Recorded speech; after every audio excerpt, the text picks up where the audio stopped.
नमस्कार, आप देख रहे हैं आज तक। आपके साथ मैं हूं सईद अंसारी। स्वागत है आपका दंगल में। महाराष्ट्र में परमबीर सिंह ने जो जिन्न निकाला, उससे अब तक महाविकास आघाड़ी की सरकार नहीं उबर पाई।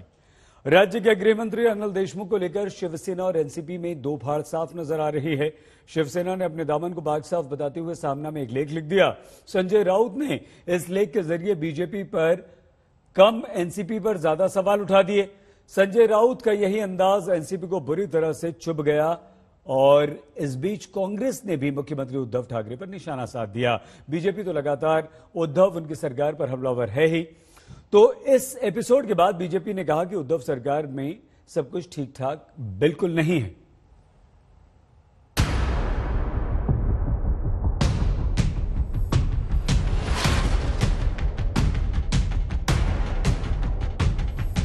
सामना की सुबह हुई तो महाराष्ट्र में सनसनी मच गई। शिवसेना के मुखपत्र सामना में संजय राउत के संपादकीय में लिखे एक एक शब्द एनसीपी को चुभ गए। या यूं कहें कि जिसके दम पर उद्धव की कुर्सी महाराष्ट्र में टिकी हुई है, उसी पार्टी ने सवाल खड़े कर दिए। एनसीपी ने कैसे पलटवार किया वो बताएंगे, लेकिन सबसे पहले संजय राउत ने ऐसा क्या लिख दिया जिसकी वजह से शरद पवार की पार्टी आग बबूला है। जो संजय राउत यूपीए के अध्यक्ष पद पर पवार को देखना चाहते हैं, उन्होंने ही अपनी कलम से एनसीपी की बखिया उधेड़ दी। एनसीपी के कोटे से बने राज्य के गृह मंत्री अनिल देशमुख से लेकर वाजे की कुंडली का कच्चा चिट्ठा खोल कर रख दिया। संजय राउत ने सामना में चुन चुनकर हमला किया। हमला नंबर 1, देशमुख को बताया एक्सीडेंटल होम मिनिस्टर। हमला नंबर 2, सरकार के पास डैमेज कंट्रोल का प्लान नहीं। हमला नंबर 3, वाजे की वसूली की जानकारी देशमुख को कैसे नहीं। हमला नंबर 4, देशमुख ने सीनियर अफसरों से बेवजह पंगा लिया। हमला नंबर 5, संदेह के घेरे में रहकर गृह मंत्री काम नहीं कर सकते। यानी राउत ने बड़ी ही चालाकी से बदनामी का ठीकरा एनसीपी पर फोड़कर शिवसेना के दामन को पाक साफ दिखाने की कोशिश की। लेकिन राउत की ये नसीहत एनसीपी के गले नहीं उतरी। महाविकास आघाड़ी की सरकार में एनसीपी कोटे से बने महाराष्ट्र के उप मुख्यमंत्री अजित पवार ने पलटवार किया। वहीं अनिल देशमुख ने कहा कि उन्होंने खुद जांच की मांग की है। हे राष्ट्रवादीमध्ये आमचे सर्वोच्च नेते पवार साहेबच ठरवत असतात, त्याच्यामुळे इतरांनी त्याबद्दल अशा प्रकारचं वक्तव्य करणं, विशेषतः इतर त्रयस्थानी ते केलं तर गोष्ट वेगळी, पण महाविकास आघाडीतल्या तिन्ही पक्ष आणि तिन्ही पक्षाच्या संबंधित असणाऱ्या मान्यवरांनी एकमेकाला कुठेतरी अशा प्रकारचं वक्तव्य करून अडचणीमध्ये आणण्याचा प्रयत्न करू नये। त्यांनाही माहिती आहे ज्यांनी अशा प्रकारचं वक्तव्य केलंय। ऐसा है कि मेरे ऊपर जो एक्स पुलिस कमिश्नर, माजी पुलिस आयुक्त मुंबई, इन्होंने जो आरोप किए थे उसकी जांच होना चाहिए, ऐसी मांग मैंने कैबिनेट की मीटिंग में माननीय मुख्यमंत्री महोदय को की थी। और माननीय मुख्यमंत्री महोदय ने और राज्य शासन ने इस आरोपों की जांच रिटायर्ड हाईकोर्ट जज के द्वारा करने का निर्णय लिया है और उस प्रकार ये आरोपों की जांच होगी और जो भी सच है वो सामने आएगा। एनसीपी ही नहीं, महाविकास आघाड़ी की तीसरी पार्टी कांग्रेस ने भी छनछनाते हुए कई सवाल दाग दिए। संजय राउत के यूपीए अध्यक्ष वाले बयान से पहले ही जली भुनी कांग्रेस ने सीधे उद्धव ठाकरे से सवाल पूछ लिए। संजय निरुपम ने ट्वीट करके पूछा। शिवसेना ने महाराष्ट्र में गृह मंत्री की चाल चलन पर शक जाहिर किया है। एनसीपी के मुखिया कह चुके हैं कि गृह मंत्री के भविष्य का फैसला मुख्यमंत्री करें। मुख्यमंत्री शिवसेना के हैं और मौन साधें। फिर एक्शन लेने से मुख्यमंत्री को किसने रोक रखा है। महाराष्ट्र में एनसीपी, शिवसेना और कांग्रेस की इस लड़ाई में बीजेपी ने भी एंट्री मारी और महाविकास आघाड़ी सरकार पर हमला बोल दिया। वे इस बात को स्वीकार कर रहे हैं कि तीनों दलों में आपसी मनमुटाव और संघर्ष है। साथ साथ में वे अनिल देशमुख जी गृह मंत्री की ईमानदारी पर सवाल उठा रहे हैं। शिवसेना का एक और वाज़ेह मामले को लेकर के अनिल देशमुख जी की ईमानदारी पर सवाल उठाना और दूसरी ओर उन्हीं के मुख्यमंत्री है, उनका अधिकार है उनका इस्तीफा लेना, पर वो इस्तीफा नहीं ले रहे हैं। ये तो गिरगिट की तरह दोनों तरफ से रंग बदल रहे हैं। सचिन वादे गेट में शिवसेना सामना की नौटंकी देखो। कहते सचिन वादे ये वसूली गृह मंत्री, पुलिस कमिश्नर, अनेक मंत्रियों के लिए करता था। सरकार बदनाम हो चुकी है। मैं सामना और संजय राउत को सवाल करना चाहता हूं, उन्हें याद है ना सचिन वादे की गैर कानूनी पुनर्नियुक्ति मुख्यमंत्री उद्धव ठाकरे जी ने करवाई थी। बीजेपी से अलग होकर शिवसेना ने एनसीपी और कांग्रेस के साथ महाराष्ट्र में सरकार बना तो ली, लेकिन पहले दिन से ही नोकझोंक जारी है। किसी न किसी मुद्दे पर टेंशन बरकरार है। ऐसे में संजय राउत के सामना में लिखे नए संपादकीय महाराष्ट्र की सियासत का रुख कैसे मोड़ते हैं, ये देखना दिलचस्प होगा। मुंबई से साहिल जोशी, पंकज उपाध्याय के साथ आज तक ब्यूरो। महाराष्ट्र में मिलीजुली सरकार है शिवसेना, एनसीपी और कांग्रेस की, लेकिन अब शिवसेना के मुखपत्र सामना में यह लिख दिया गया कि गृह मंत्री अनिल देशमुख पर जो आरोप लगे हैं वो गंभीर हैं और ऐसे में उन्हें पद पर नहीं रहना चाहिए। तो क्या अब शिवसेना और एनसीपी सरकार में शामिल दोनों दल एक दूसरे के खिलाफ हो रहे हैं? हमारे साथ इस वक्त राम कदम जी, जो कि स्पोक्स पर्सन है बीजेपी के, बहुत धन्यवाद राम जी। विद्या चव्हाण जी, स्पोक्स पर्सन एनसीपी, विद्या जी धन्यवाद आपका। किशोर तिवारी जी हमारे साथ शिवसेना के नेता प्रवक्ता, बहुत धन्यवाद तिवारी जी। और पीके जैन साहब, farmer ADGP special operations Maharashtra, Jain sir बहुत धन्यवाद और नमस्कार आप सभी को। विद्या चव्हाण जी, मैम आपसे इस चर्चा की शुरुआत इसलिए क्योंकि आपकी पार्टी के गृह मंत्री जो कि इस सरकार में शामिल हैं, इतना गंभीर आरोप विद्या जी उन पर लगा। महाराष्ट्र की ही जनता नहीं विद्या जी, देश भर की जनता, आम इंसान ये सोच रहा है कि किसी राज्य का गृह मंत्री, उस पर इस तरह के आरोप हैं। 100 करोड़ रुपए वो किसी पुलिस वाले को या पुलिस को कहता है कि उगाही करके लाओ। ये भले ही हो सकता है आरोप हो, लेकिन ये बेहद गंभीर है। तो क्या विद्या जी ऐसे में अब जब शिवसेना ही सवाल उठा रही है तो आपको लगता है कि उन्हें इस्तीफा दे देना चाहिए या आपको ले लेना चाहिए, आपकी पार्टी को, आपके मुखिया शरद पवार जी को? विद्या जी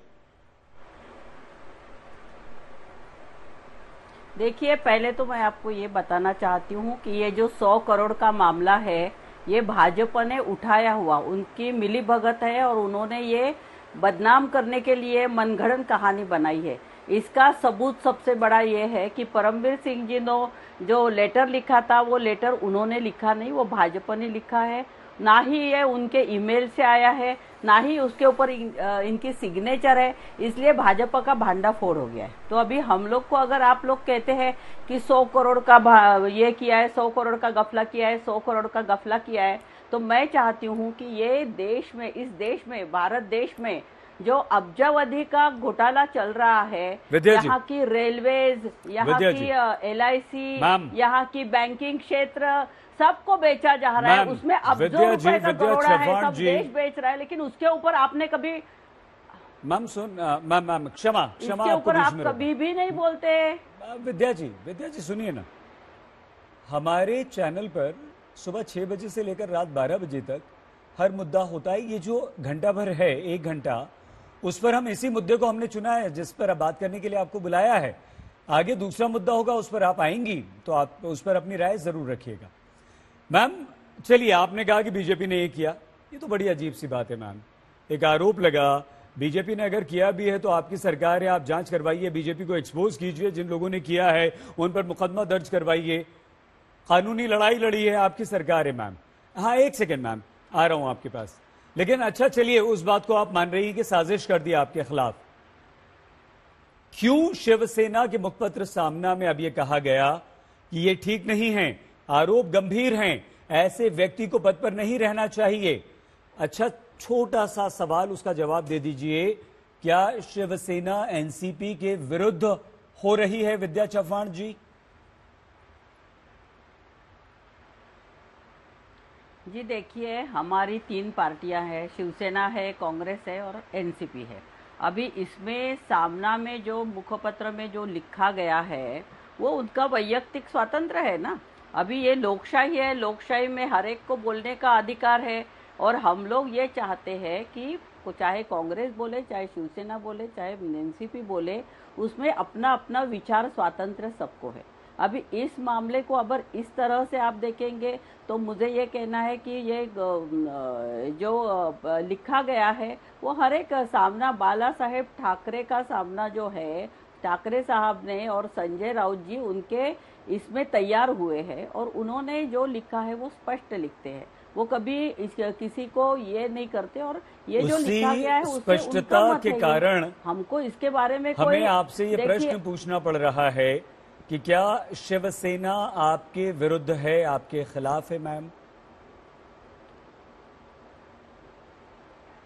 शिवसेना ना ही हमारे खिलाफ है, ना ही कांग्रेस किसी के खिलाफ है, ना ही हम तीनों पार्टियों में कोई झगड़ा है, ना कोई बात ये है आप ऐसा मनमुटाव है। आप ये बार बार मीडिया की तरफ से, भाजपा की तरफ से ये प्रयास हो रहा है कि महाराष्ट्र की सत्ता जाए, जैसा गोवा में हुआ, जैसा कर्नाटक में हुआ। मैम चलिए फिर से अलग अलग विषय है, इस पर अलग बात करेंगे।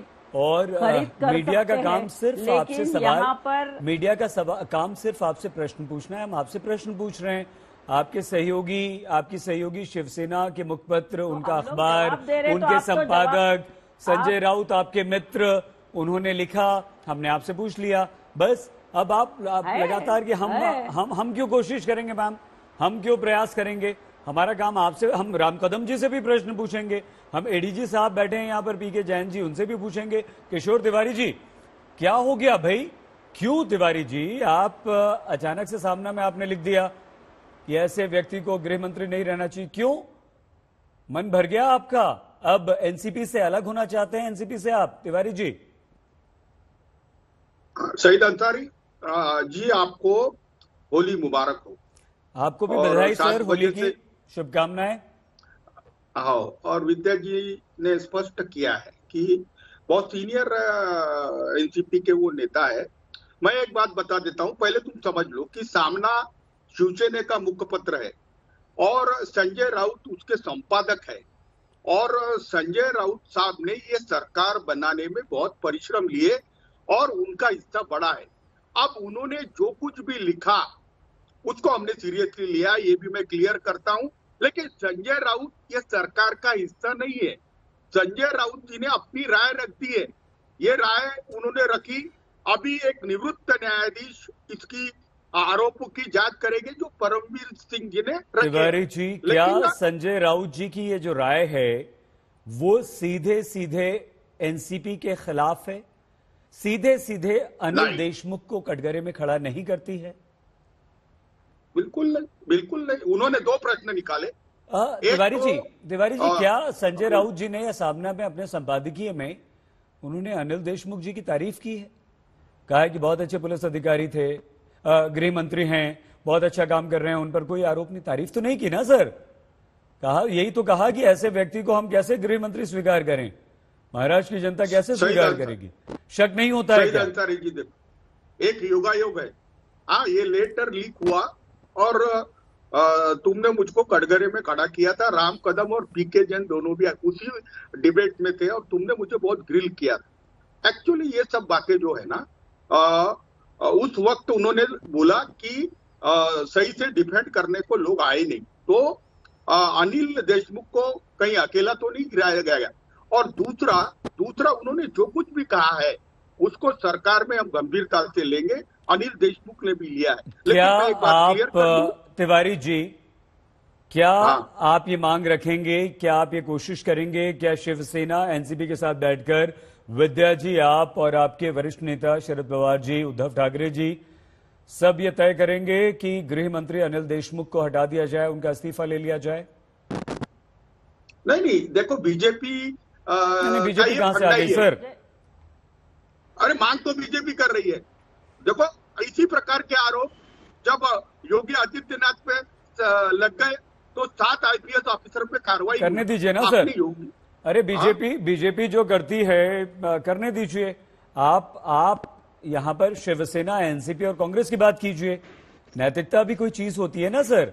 राजनीति में आप एक उदाहरण स्थापित कीजिए, विद्या जी और आप दोनों मिलकर तय कीजिए, आपके पास कमी है क्या लोगों की, आपके पास कमी है क्या नेताओं की?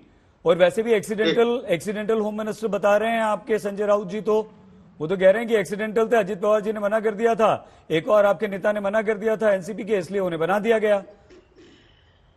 नहीं, संजय राउत जी की वो राय है, लेकिन अनिल देशमुख के चुस्त दुरुस्त नेता है, पिछले 30 साल से मिनिस्टर रहे हुए हैं और उनपे एक भी दाग लगा नहीं है।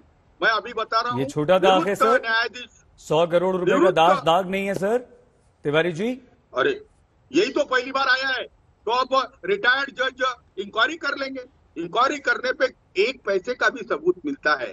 तो क्या तिवारी जी, ये विद्या जी और तिवारी जी आप दोनों से सवाल, क्या ये बहुत अच्छी आदर्श राजनीति नहीं होगी?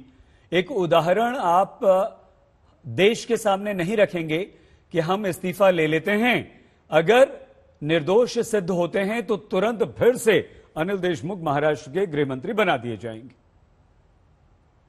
मैं बताऊं या ये विद्या जी बोलेंगे? पहले विद्या जी बोल रहे हैं, फिर आप बोलिए सर। देखिए, मैं आपको ये बताना चाहती हूँ कि ये जो 100 करोड़ का मामला है, ये भाजपा की मनगढ़ंत कहानी उन्होंने लगाया हुआ प्रश्न ये नहीं था, ये सच है, मैम प्रश्न ये नहीं था, क्षमा विद्या जी, क्षमा, कोर्ट में साबित होगा। विद्या जी वही कह रहे हैं, विद्या जी प्रश्न ये है, अगर कोर्ट में, अगर न्यायालय में निर्दोष सिद्ध होते हैं आपके गृह मंत्री अनिल देशमुख जी, आपके नेता, आपके साथी, आप उन्हें तुरंत दोबारा गृह मंत्री बना दीजिए। नैतिकता के आधार पर अभी इस्तीफा क्यों नहीं? देखिए, मैं आपको बार बार यही बताना चाहती हूँ कि भाजपा की ये आदत है उनके ऊपर इल्जाम बीजेपी कहाँ से आ गई? कुछ भी करके महाराष्ट्र भाजपा कहाँ से आई मैम? अरे बीजेपी, ये 100 करोड़ का मामला किसने उठाया? तो मैम ठीक है ना, 100 करोड़ का मामला किसने उठाया? हमने उठाया क्या? अरे तो ठीक है, आरोप लगाया, 100 करोड़ का मामला उठाया, तो दीजिए ना जवाब। आपको याद दिलाना चाहती हूँ कि देवेंद्र फडणवीस जी जब सीएम थे तब 18 मंत्रियों के ऊपर भ्रष्टाचार के करने दीजिए ना मैम, इसको सबको बीजेपी का मामला है, हमारे देश की जनता तय कर लेगी कौन नैतिक है कौन नहीं है। अरे महाराष्ट्र का मामला है, बीजेपी का कैसा मामला है? आप क्यों बीजेपी ने ये नहीं किया इसलिए हम नहीं करेंगे, बीजेपी भ्रष्ट है इसलिए हम भी भ्रष्ट होंगे, बीजेपी नैतिक अनैतिक पार्टी इसलिए हम भी अनैतिक होंगे। मैं 1 मिनट आ रहा हूं आपके पास, दोनों के पास, विद्या जी और किशोर जी। राम कदम जी ऐसा क्यों हो रहा है? ठीक है मैम, 1 सेकंड, क्षमा मैम, 1 सेकंड आ रहा हूं। राम कदम जी ऐसा क्यों हो रहा है? आप बहुत मुखर हैं, जबरदस्त आवाज उठा रहे हैं, लेकिन ऐसा क्यों हो रहा है कि बीजेपी शिवसेना दोनों हर आरोप के लिए, चाहे वो परमबीर सिंह की चिट्ठी हो, चाहे वो अनिल वाजे हो, चाहे वो गृह मंत्री अनिल देशमुख पर आरोप हो, सिर्फ बीजेपी की साजिश है? बीजेपी की ये छवि राम कदम जी क्यों बनती जा रही है कि आप साजिश करते हैं, आप सरकारें गिराने का काम करते हैं, आप दूसरों की सरकार को अस्थिर करते हैं? और क्या राम कदम जी, इसी के साथ एक और सवाल, आपकी इस छवि की वजह से ही आपके आरोपों को, या जिन आरोपों को आप उठाते हैं उन्हें गंभीरता से नहीं लिया जाता? सईद जी, इस मंथना के आरंभ में आपने यहां पर राष्ट्रवादी और शिवसेना के नेताओं को 4 अलग अलग सवाल पूछे।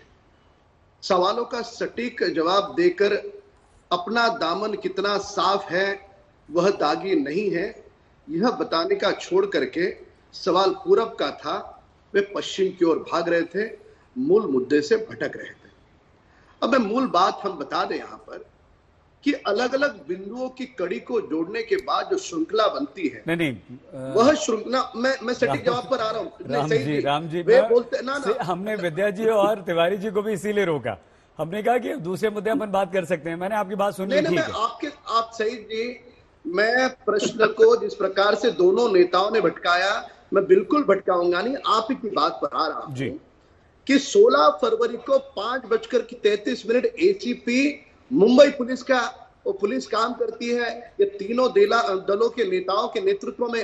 अब वो एसीपी पाटिल किस प्रकार से परमवीर सिंह को कहते हैं और उन बातों में क्रोनोलॉजी बता रहे हैं आप। राम जी, पता है आप अभी आज सुबह से आपकी बाइट हम चला रहे हैं, सुबह से आपका बयान हम दिखा रहे हैं आज तक पर, ये आप क्रोनोलॉजी बता रहे हैं पुरानी। हमारा प्रश्न बहुत सीधा सा था, आपके आरोपों को गंभीरता से क्यों नहीं लिया जाता? बीजेपी पर सरकारों को अस्थिर करने और साजिश करने के आरोप क्यों लगते हैं, ये हमने पूछा। राम जी, सईद जी, हवा के बोल नहीं है हमारे।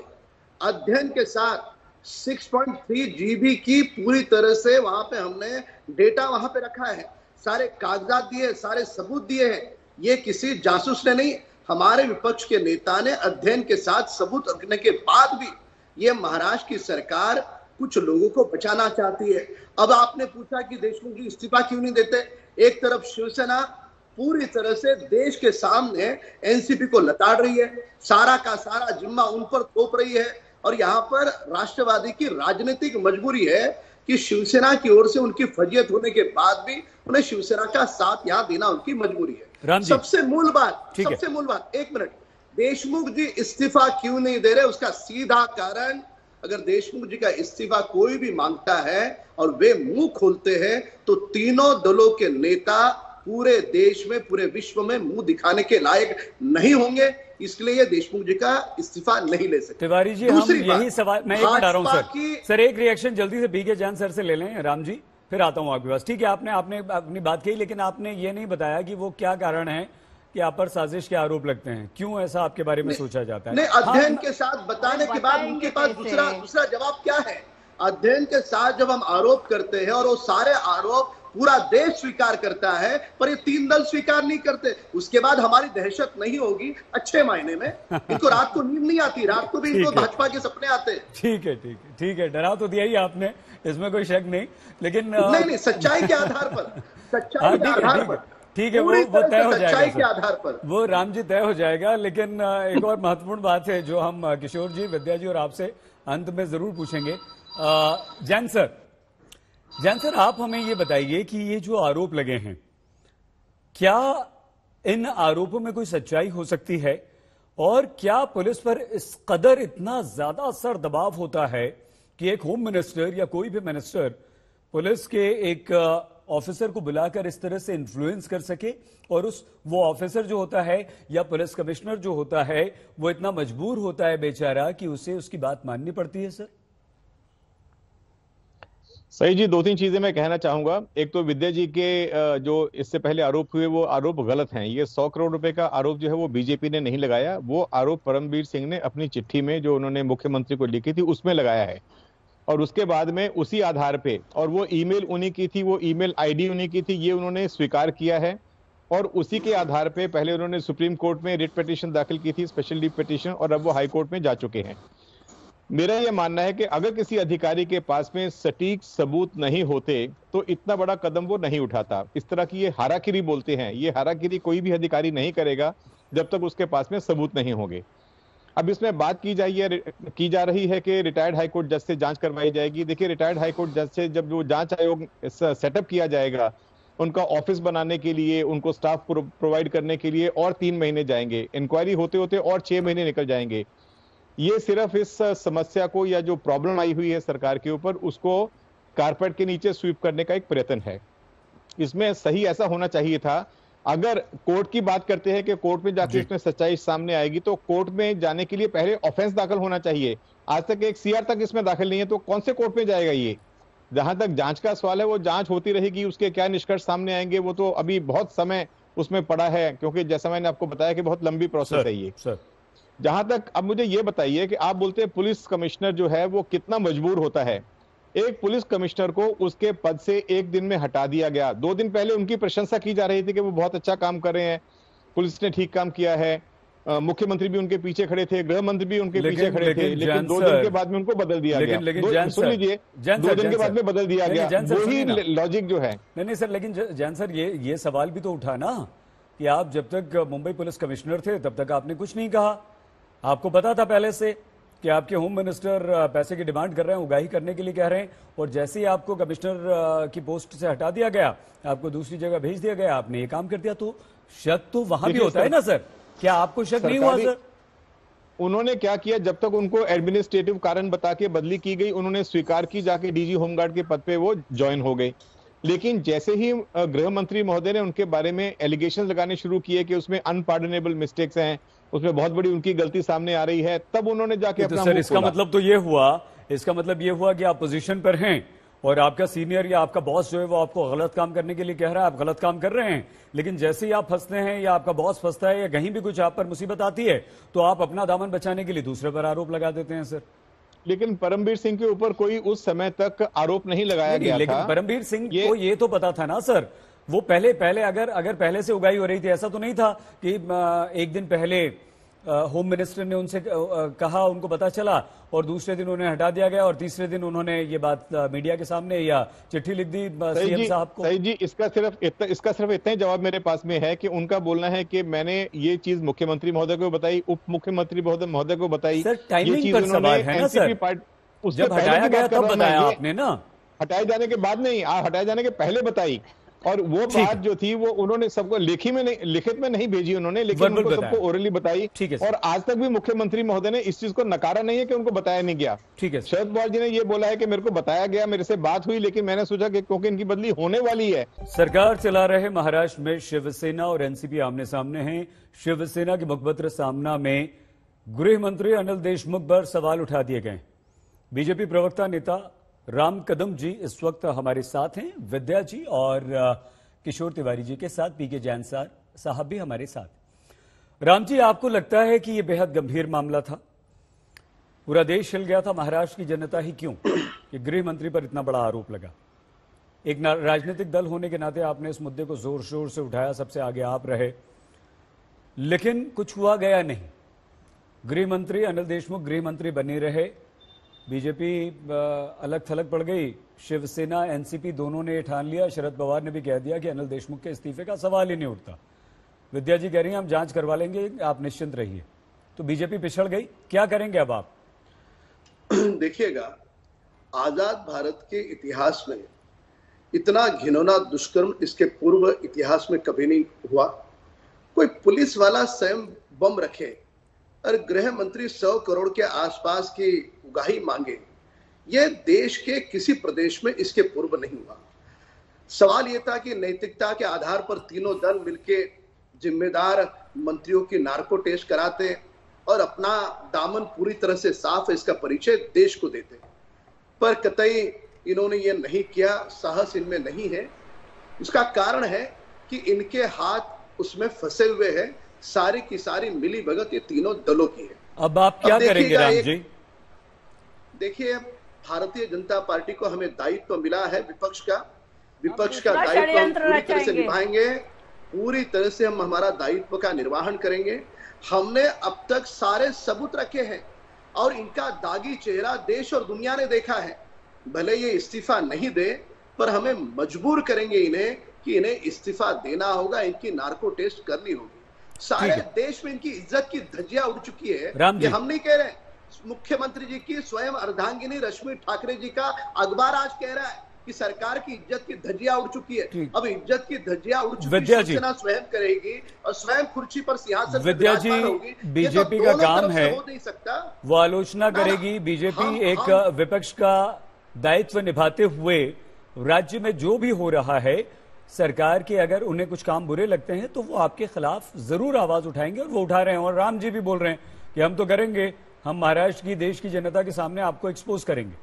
लेकिन जिस तरह से पीके जैन सर ने कहा, विद्या जी, देखिए कि भैया लंबी चौड़ी प्रक्रिया है जो आप सिटिंग जज से जांच की मांग कर रही हैं या करवाने की बात कर रही हैं।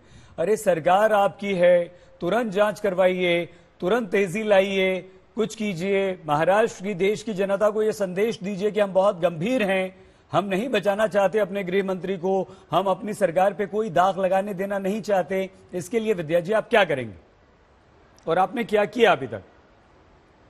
देखिए, मैं अगर बोलती हूँ तो आप मुझे बीच में मत काटिए, पहले तो मुझे बात पूरी करने दीजिए जी। अभी महाराष्ट्र की जो एक पुलिस ऑफिसर है मीरा बोरवणकर जी जो सीपी थी पुणे की, उन्होंने भी कहा है कि इस तरह से एक पुलिस का ऑफिसर, नीचे वाला ऑफिसर किसी को 100 करोड़ उगवाई नहीं कर सकता, ये उन्होंने भी कहा है। और मैं अभी आपका ध्यान दो तरफ देना चाहती हूँ कि ये मामला सब कैसा शुरू हुआ। ये जो है दुष्कर्म बोल रहे, षड्यंत्र बोल रहे, ये सब भाजपा का षड्यंत्र और मिली भगत है।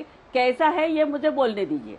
अभी जो इसका जिलेटिन की कांडिया की गाड़ी मिली थी वो मुकेश अंबानी जी के घर के यहाँ मिली थी। अभी इसमें ये कहा जा रहा है कि वहां पर उन्होंने अपने बिल्डिंग के ऊपर एक हेलीकॉप्टर का हेलीपैड बनाया है, जिसकी परमिशन उन्होंने 2007 से मांग रहे हैं, लेकिन उनको नहीं मिल रही है। तो इसका एक षड्यंत्र का भाग ये भी हो सकता है कि उनको हेलीपैड की परमिशन चाहिए। दूसरा षड्यंत्र का ये है कि जब अर्नब गोस्वामी को, अन्वय नाइक और उनकी मां की हत्या हुई, उनकी आत्महत्या हुई, उसके नोट में उसके नोट में, बीच में मत बोलिए, इसके नोट में, उनके आत्महत्या के नोट में अर्नब गोस्वामी का नाम लिखा था। ठीक है विद्या जी, आपने दो पॉइंट अपने यहाँ पर रख दिए। राम जी मैं आपके पास आ रहा हूँ, तुरंत आ रहा हूँ। विद्या जी देखिए, आपकी पूरी बात सुनिए, आपको कहीं भी बीच में नहीं रोका। विद्या जी एक सेकंड, विद्या जी प्लीज, विद्या जी आपको कहीं नहीं रोका, आपने अपनी पूरी बात की। ठीक है, ये बात आप कह रहे हैं। देखिए जैन सर ने ये कहा था, कि परमबीर सिंह ने, सुनिए तो विद्या जी एक मिनट सुनिए तो, जैन जी ने ये कहा था कि परमबीर सिंह ने वर्बली जाकर उद्धव ठाकरे को बता दिया था गृह मंत्री की बात, और उद्धव ठाकरे ने भी उस पर कुछ नहीं कहा। वर्बली बात अलग होती है, आप कह रही हैं, आपकी बात मान लेते हैं। आप एक राजनीतिज्ञ हैं विद्या जी, आपको हमें जवाब नहीं देना है, आपको किसी पत्रकार को और किसी नेता को जवाब नहीं देना है, आपको महाराष्ट्र की जनता को जवाब देना है, क्योंकि उनके जनाधार के बलबूते आप आज सरकार में हैं, आपकी पार्टी सरकार में शामिल है, आपके गृह मंत्री पर, आपके साथी नेता पर इतना बड़ा आरोप है।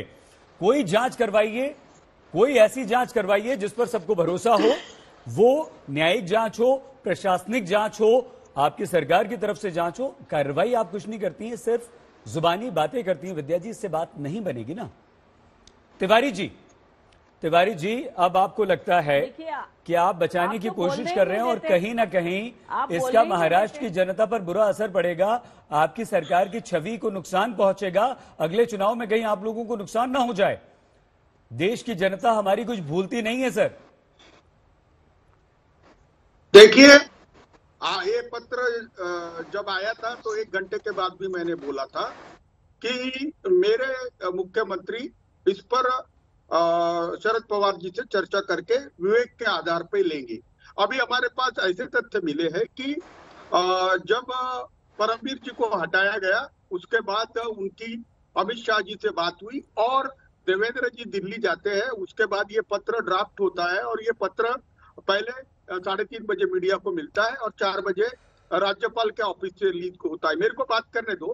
क्या है कि अगर परमवीर के ऊपर सचिन वाजे ने जो कृत्य किया है उसमें शामिल होने के आरोप नहीं होते और वो पुलिस कमिश्नर रहते हुए ये उगाई का आरोप वो मंटे तो बात अलग थी। जब वो ही कटघरे में खड़े हुए तो पीके जैन साहब, इनको क्या नैतिकता बची है? जब ये कुर्सी पे बैठे थे, जब ये वाजे को रिस्टोर करा के डायरेक्ट रिपोर्टिंग कराते थे, तब तो कुछ नहीं बोले।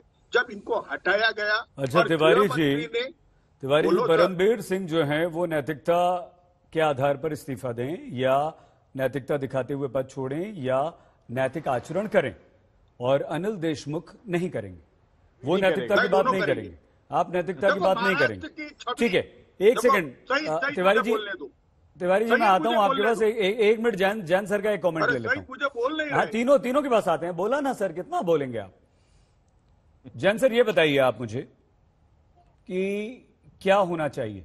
देखिए राम कदम जी बोल रहे हैं कि हमने सारे सबूत दिए हैं, सारे सबूत आपके सामने हैं, दोषी हैं अनिल देशमुख।